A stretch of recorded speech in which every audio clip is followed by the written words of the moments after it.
정부는 늘 이렇게 말하죠. 우리는 국민의 경제적 자유를 위해 일한다. 하지만 역사를 보면 그 말은 절반만 진실이에요. 로마 제국이 멸망하기 전 황제들은 동전 속 은의 함량을 몰래 줄였습니다. 겉보기엔 같은 돈인데 가치가 점점 떨어졌죠. 그게 바로 인플레이션의 시작입니다. 세금을 올린다고 하면 반발이 심하니까 그들은 보이지 않는 세금을 만든 거예요. 돈의 가치를 슬쩍 줄이는 것. 오늘날 중앙은행이 하는 일도 비슷합니다. 화폐를 찍어내고 그 대가로 사람들의 구매력을 가져가죠. 이건 세금이 아니라 정책이라고 부르지만 결국 내 주머니에서 빠져나가는 건 똑같아요. 미국은 지금 33조 달러를 빚지고 있습니다.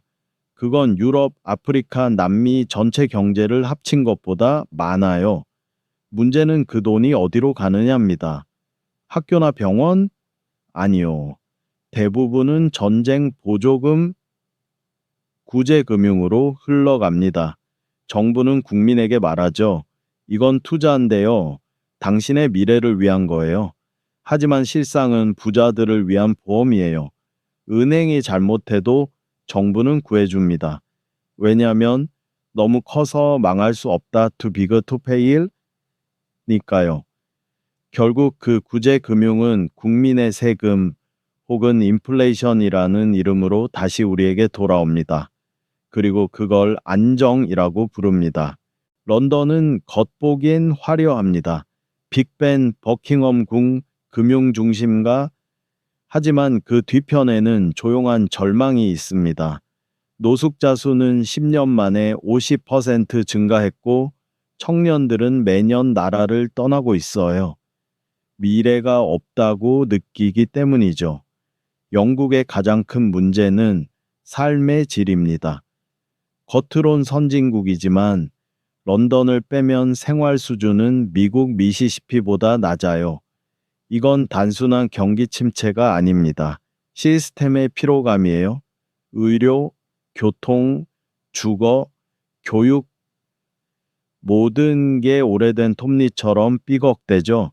한때 세계를 지배했던 제국이 지금은 자국민에게 떠나라는 나라가 됐습니다. 안정은 언제나 달콤하게 들립니다. 뉴스에서는 늘 말하죠. 경제가 회복 중입니다. 하지만 진짜 회복일까요? 아니면 착시일까요? 정부는 늘 새로운 용어를 만듭니다. 양적 완화, 경기 부양, 통화 조정. 사실은 같은 말이에요. 돈을 더 찍겠다. 돈이 많아지면 일시적으로 사람들은 부자가 된 기분을 느낍니다. 하지만 시간이 지나면 물가가 오르고 월세가 오르고 결국 같은 자리로 돌아옵니다. 문제는 사람들이 이걸 당연하게 여긴다는 거예요. 물가는 원래 오르는 거야. 아니요? 그건 정책이에요. 선택된 결과죠. 이제 우리는 부채의 제국에 살고 있습니다. 종이 한 장으로 새 전쟁이 시작되고 서명 하나로 수십억 달러가 움직입니다. 예전엔 금이 나라의 힘이었지만 이제는 신용이 힘이 됐죠. 중국, 일본, 영국 모두 미국의 채권을 팔기 시작했습니다. 미국은 이걸 알지만 멈출 수 없습니다. 왜냐하면 멈추는 순간 시스템이 붕괴되니까요. 이건 마치 돌로 지은 성이 아니라 빚으로 쌓은 탑 같아요. 겉으로는 번쩍이지만 속은 텅 비어 있습니다. 이제 질문은 하나입니다. 이 시스템은 언제까지 버틸 수 있을까? 정부는 대답하죠. 우리가 컨트롤하고 있다. 하지만 역사는 보여줍니다. 컨트롤은 늘 착각이었다는 걸. 모든 제국은 스스로의 욕심에 무너졌습니다.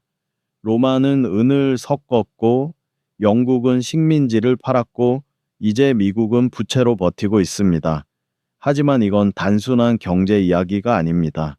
신뢰의 이야기예요. 돈이란 결국 믿음이잖아요.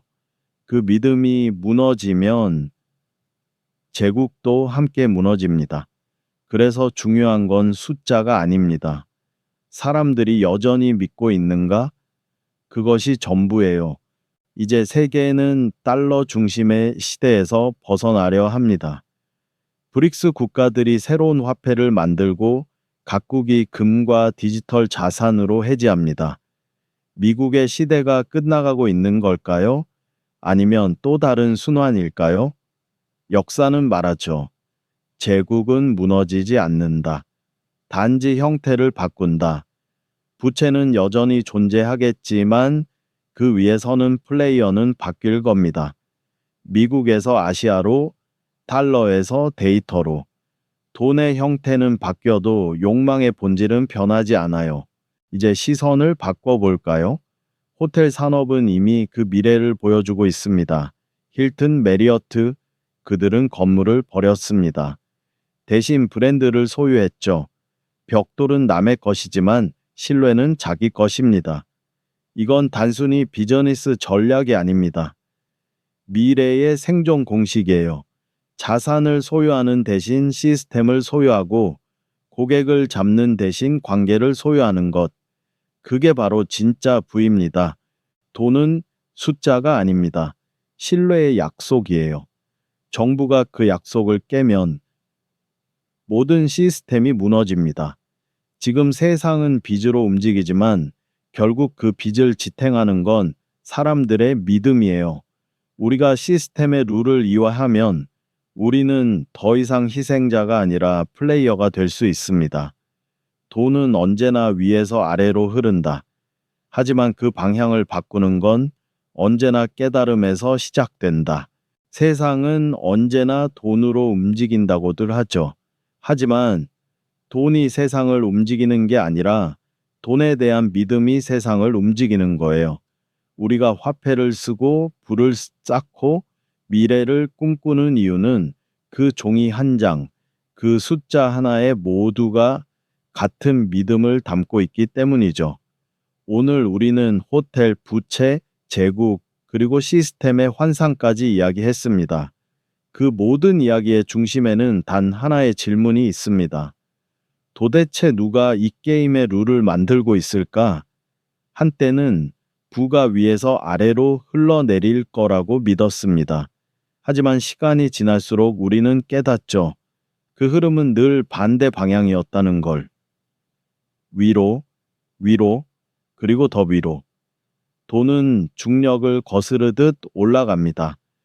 그리고 아래에 남겨진 사람들은 노력 부족이라는 말을 듣죠. 하지만 정말 그럴까요? 우리가 사는 세상은 이미 리그드 게임, 즉 설계된 판일지도 모릅니다. 우리가 아무리 열심히 해도 룰을 만든 자들의 주머니는 항상 먼저 채워지는 구조. 이건 음모론이 아니라 단순한 구조의 문제예요.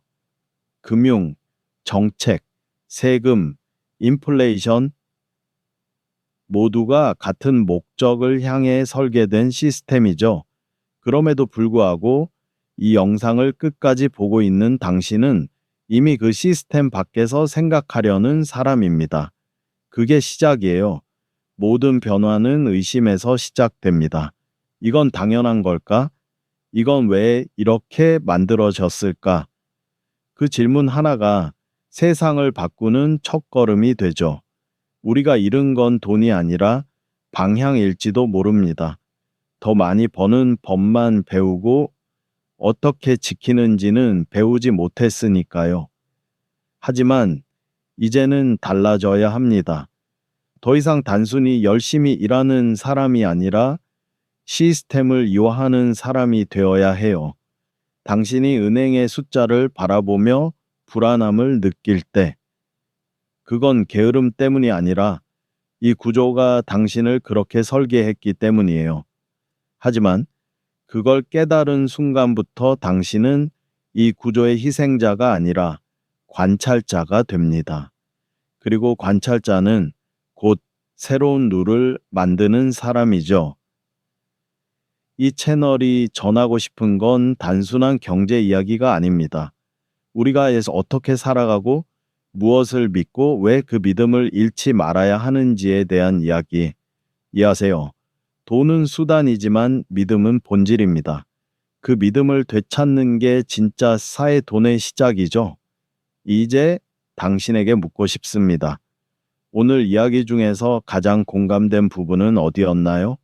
돈은 단순한 종이가 아니다라는 말, 부의 흐름은 이미 설계돼 있다는 진실, 혹은 변화를 만드는 건 우리 자신이라는 메시지 중 하나였나요? 당신의 생각을 댓글로 남겨주세요. 당신의 한 문장이 다른 누군가에게 새로운 시각을 줄 수 있습니다. 그리고 그 작은 대화가 이 세상의 거대한 흐름을 조금씩 바꿔갈지도 모릅니다. 기억하세요. 진짜 부는 숫자에 있는 게 아니라 이해하고 깨어 있는 사람의 마음 안에 있습니다. 그게 바로 우리가 찾고 있는 새 돈의 시대, 그리고 진짜 자유의 시작입니다.